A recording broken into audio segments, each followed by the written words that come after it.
Really honored to have everyone here for today's roundtable discussion featuring our guest, Peter Armaly. Peter, am I pronouncing that correctly? Yeah, pretty close, Tom. Armaly. Yeah. Pretty close? Yeah. Okay. All right. All right. Let me just get up here. Yep. So welcome to the CXM at MSU Roundtable, a monthly discussion around topics that are really unique and intriguing. Thanks to all of our participants for joining us across the country. We're joined by Alistair Meffin, the VP of Customer Experience for Definitive Healthcare. Alistair, I'm going to turn it over to you to explain our format and introduce our guest. Absolutely. Thanks, Tom. So thank you, everybody, for joining us today. Just a quick reminder around how we structure our roundtable. The goal here is really for you to take away something that you can bring back to your company and hopefully put into action. That is ultimately the goal here. We start off with a 15-minute presentation that Peter will take us through. We'll then divide you up into smaller teams, 3 to 4 folks per room, where you will discuss the question that Peter is going to present at the end of his presentation. We'll then bring everybody back.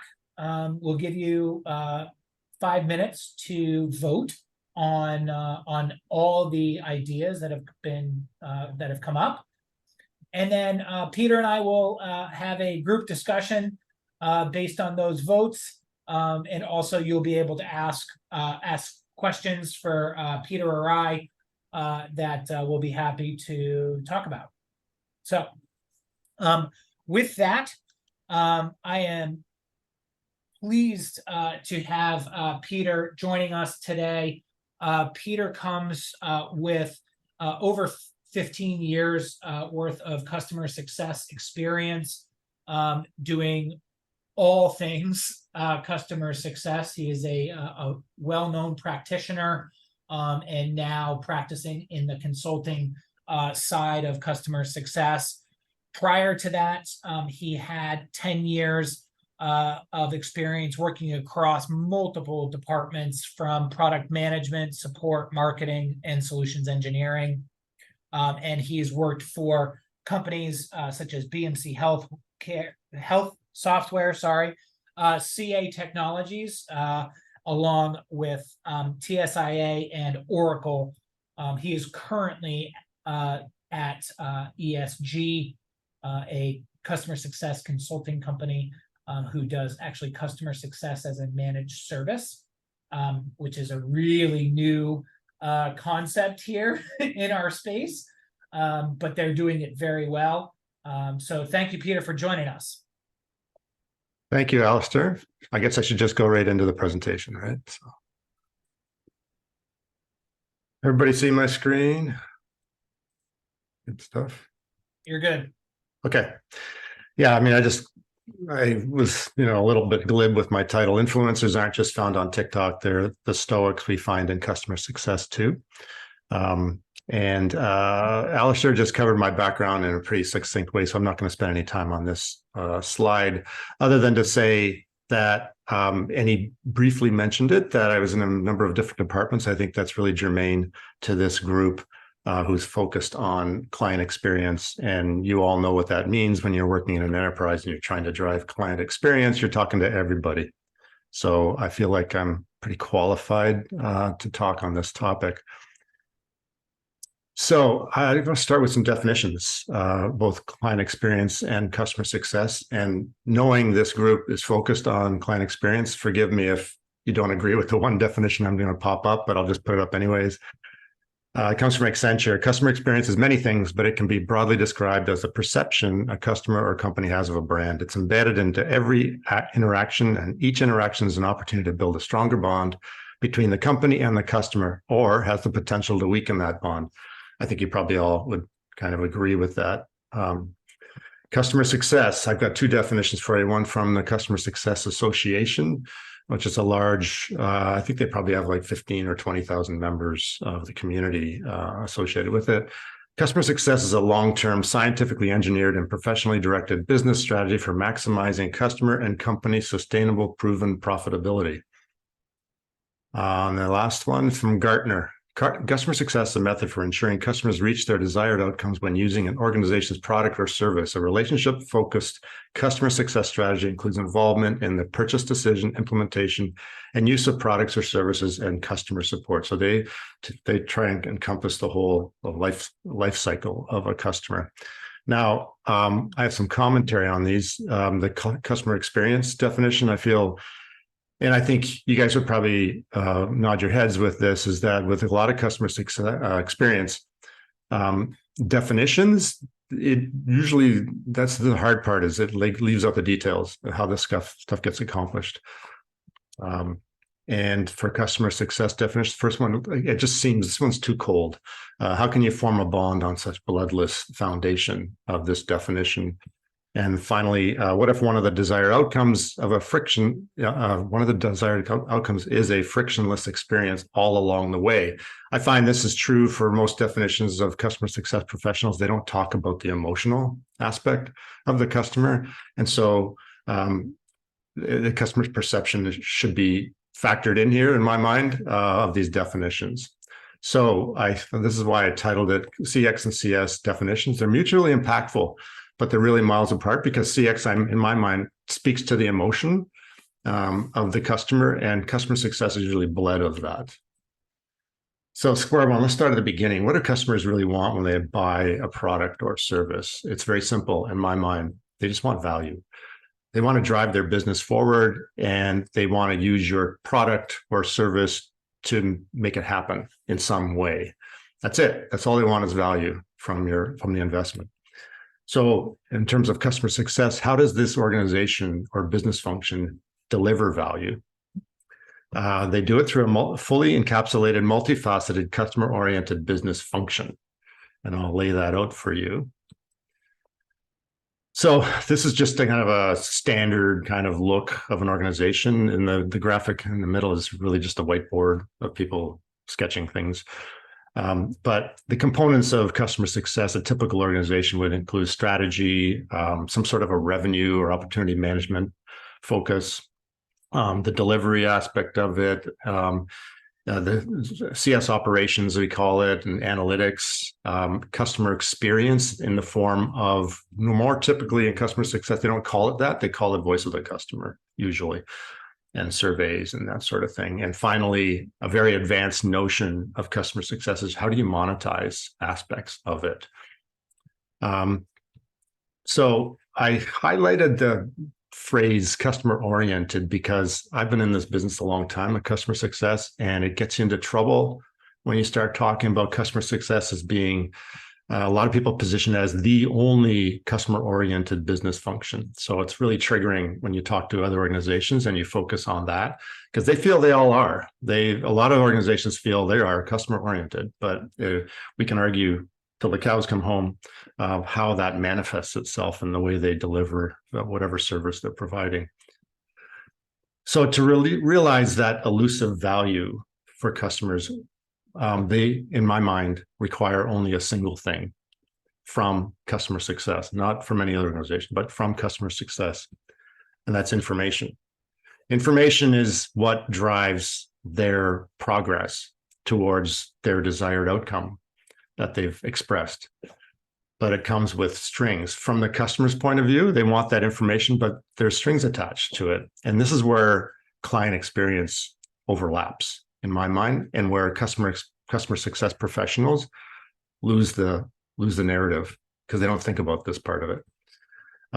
It has to align with a great experience. If you talk to customers, which I've done endlessly, they want that information, but they want it delivered in the right way. They want it fast. They want the tone to be respectful and professional, and maybe even personalized. And maybe with a little bit of humor, it all depends. But they want the tone to match their kind of needs.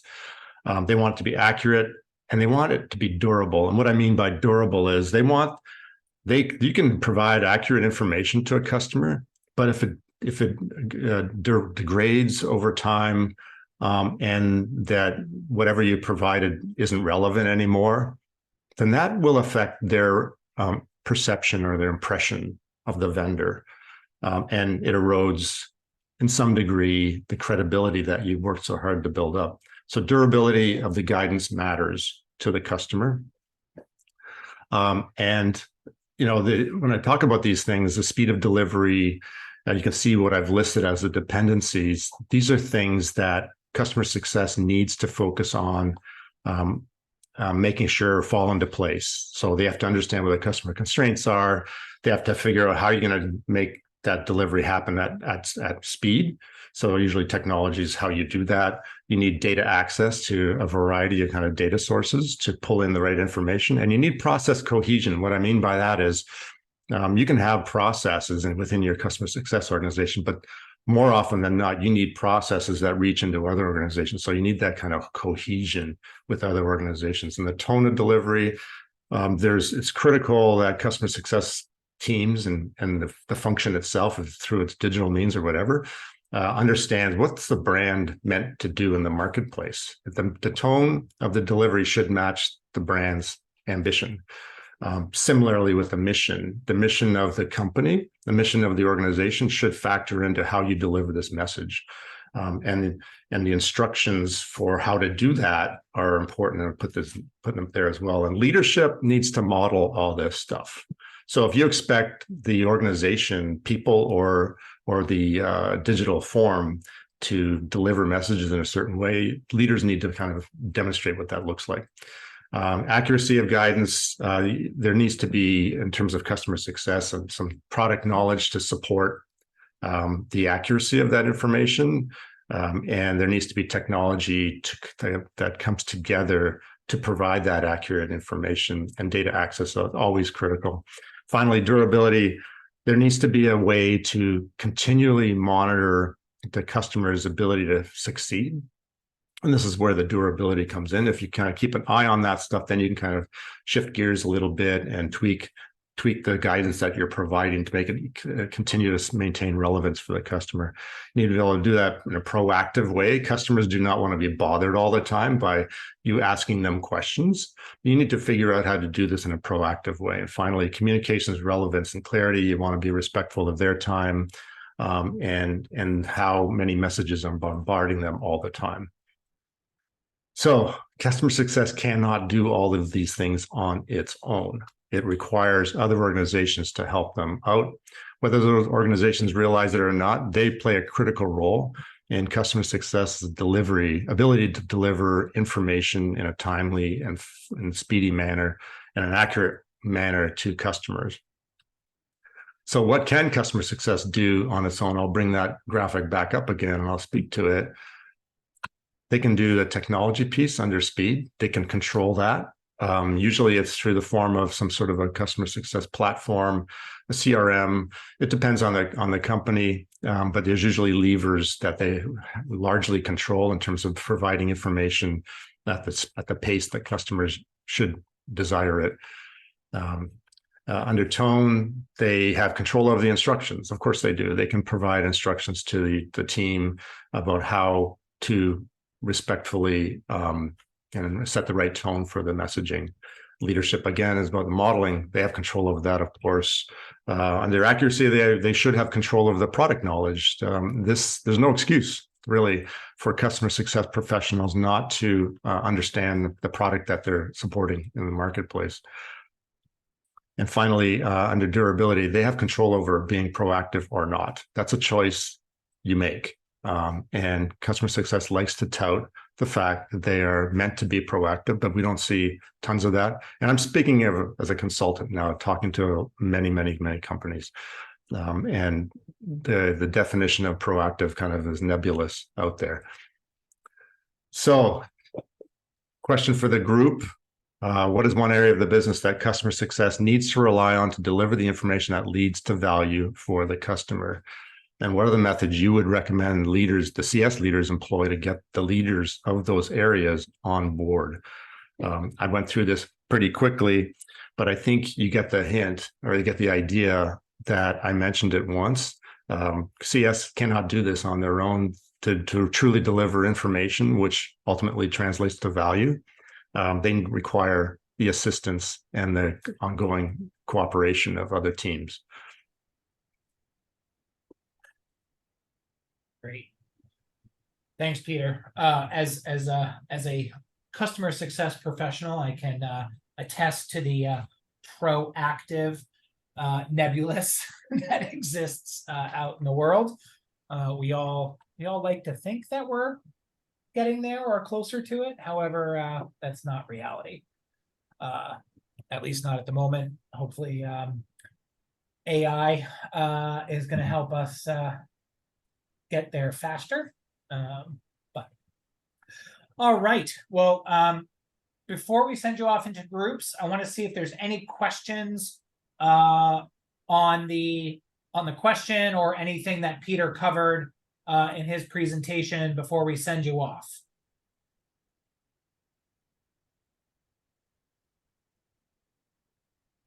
Okay, so we are gonna, Tom's working on it right now. He's gonna put everybody into small groups, and he will send you off. He has put a link to the mural board into the chat. So what we'll ask you to do is pick one cluster of 3 for your particular room.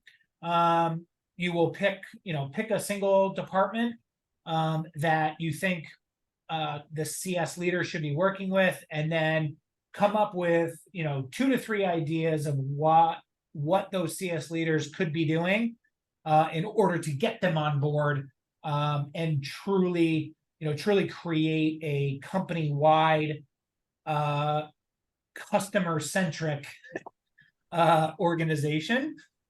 We all, again, speaking as a professional, we all like to think that we've got customer-centric organizations, but the reality is that we tend to focus sales, product as usually the 2 paths that we're actually on, depending on where we are in our company life cycle. So we will turn you all loose. Does anyone have any questions about how to use Miro? All you got to do is click on a sticky note and type right into it. So I'm going to put you into teams of 3 to 4. And if you could just address the question that's on the top of the screen in Miro, and we'll see you back in 15 minutes. So thanks, everybody. So we can get started. Hope that you had some good discussions in your small groups. So what we're going to do now is we're going to give you 5 minutes. This will give you time to review sort of all the ideas that people had out there, and then we will give you 3 votes. And the idea here is you go around the mural board and you click on the one that you think is the 3 that you think are the best. You can remove your vote. Tom, correct me if I'm wrong, by a right click, I believe is the correct way now, and then move it to a different thing. So just want to decrease that to 3 votes, Tom, from 4. Oh, gotcha.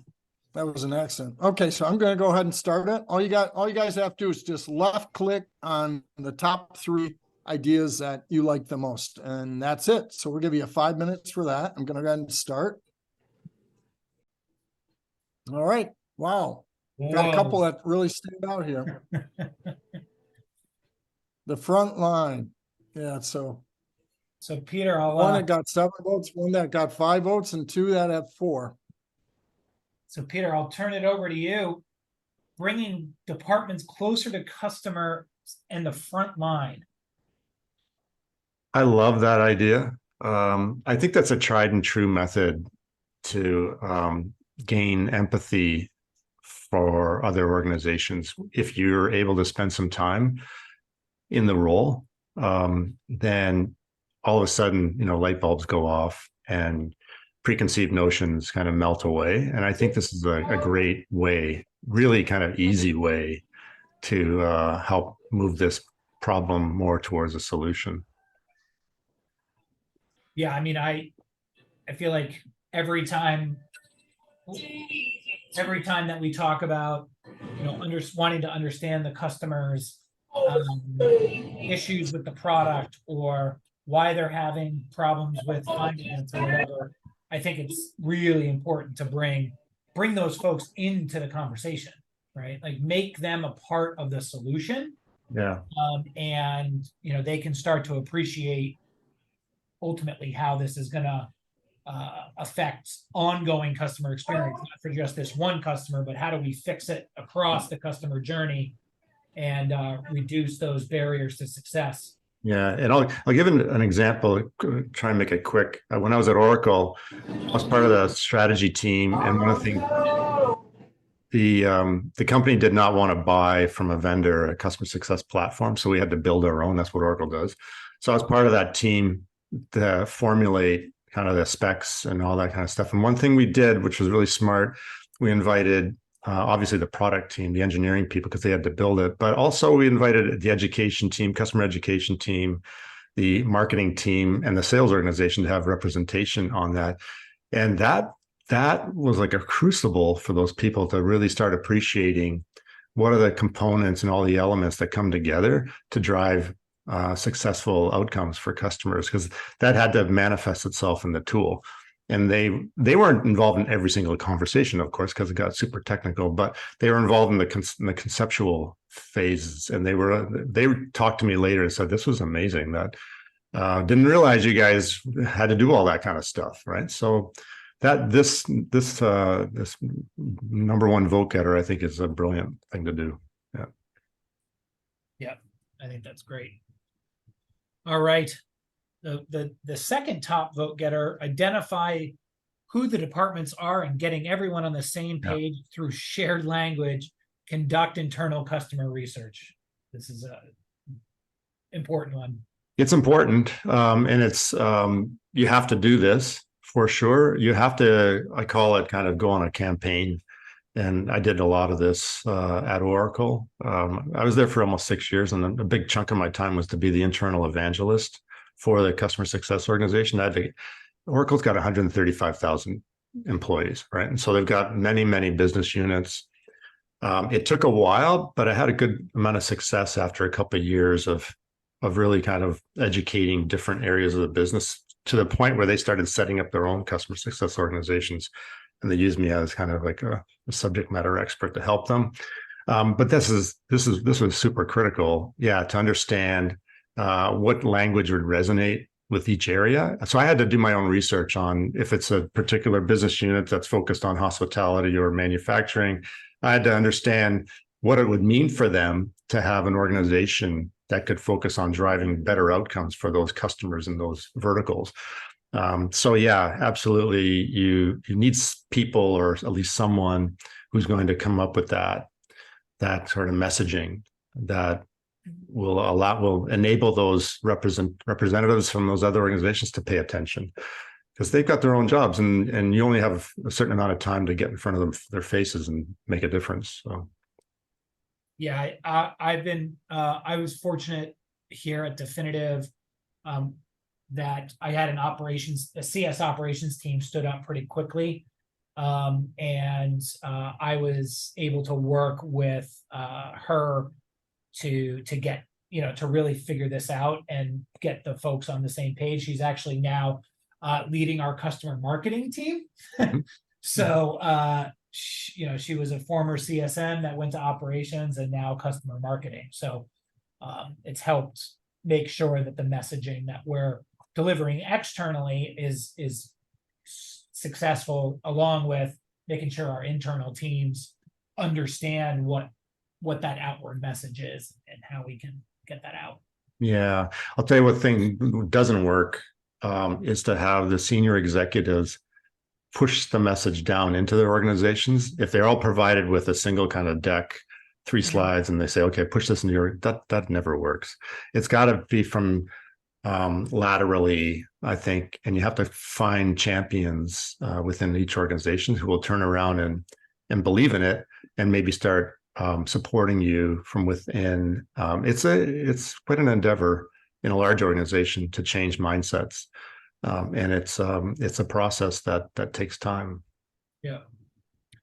Leslie, I see you put a question in the chat. Why don't you go ahead and take yourself off mute and Sure. Yeah, it's not really related to the top votes, but it's an open question I wanted to ask, which is just in focusing on durability of guidance and consistency of messaging. Certainly the brand voice and setting some standards for that is important. But I found myself in a situation where maybe I inherited an account and I'm not sure what the lack is, maybe in the transition. Perhaps someone gave expert guidance to a client to go in one direction. And then I'm saying, well, I'm looking at your data and I think you should go in this direction. Like, have you put tools or workflows in place other than a long digest of account history to kind of help facilitate the durability of the guidance that we're providing? great question. So I'm sorry. So what was the question, Leslie, then? So like what did you do in your various organizations to ensure that durability of the guidance and messaging? Oh, okay. So sorry. Yeah. So we coached our CSMs, and not all of them were good at this. And partly it's the leadership's fault for switching people around in accounts and stuff. But we coached them to have an appreciation for the long-term relationship of. We're talking more of the strategic accounts, the larger ones where there actually are people assigned to these accounts, and we would coach them through formal education of how do you do kind of customer discovery on an ongoing basis. What does that mean? It's not just through having conversations with the actual customer, but it's actually doing industry research about the account and try and build out more of an account profile about their business. That isn't always captured in the CRM. So, we have to kind of cobble together our own tools to store information about the customer's business prospects. What are they working on in the next year? That's already publicly released as information. And so you can kind of put together kind of a story about what the ambition of that company is. And then you can start trying to match what your products are meant to do. And you can think, okay, how's that going to support them? We've already told them, to your point, Leslie, we've already told them to go in this direction, but I can already see, based on this new information, that newly evolved information, that's probably not going to work for them over time. And we told our CSMs, you might not have the ability to kind of explain that really well, but it's important that you bring that to our attention so that maybe we can bring in more of our senior resources, our product management resources, to have a conversation with them about why they should start thinking about this. This is going to have to change in a year or 18 months, and here's why. Here's the benefits for it.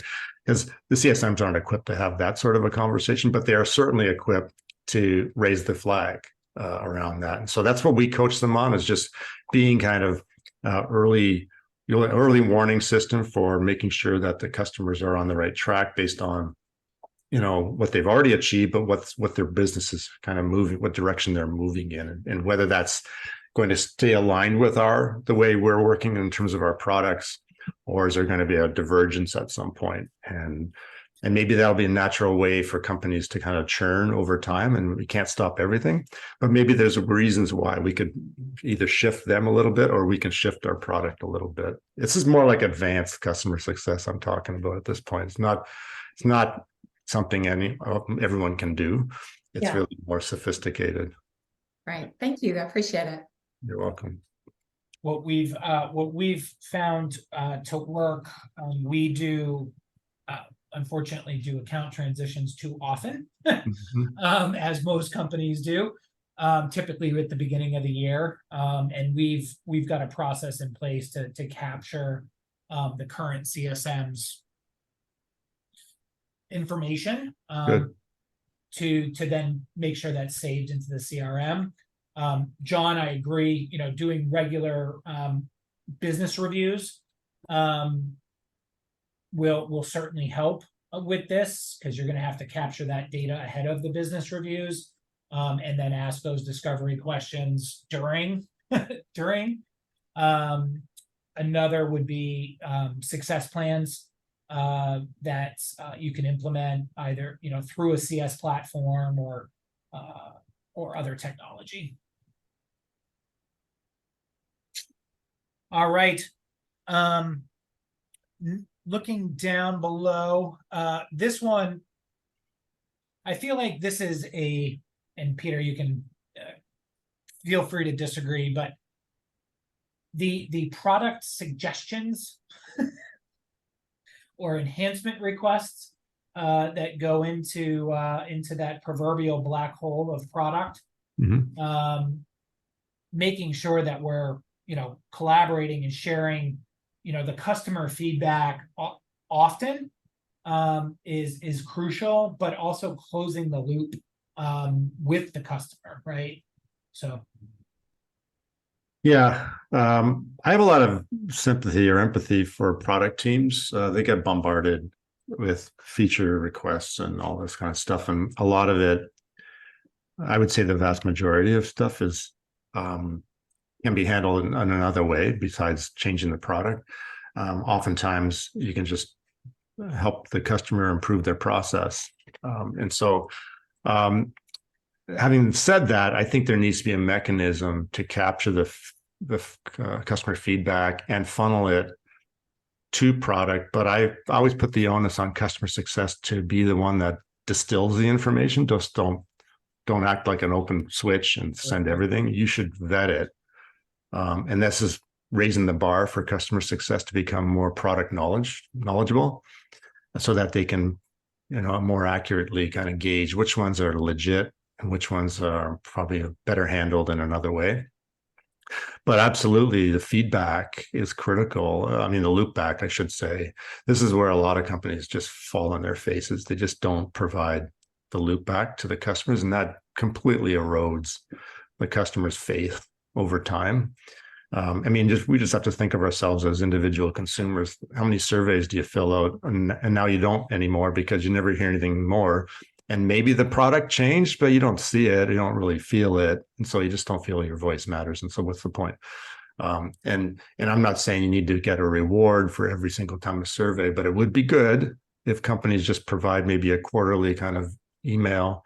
If you're subscribing to them, here's the changes we made, and you could see your change maybe in that, and that would matter, I think. And so that's the same thing to do with large companies. They can do the same thing. So yeah, I think it's critical. Totally agree.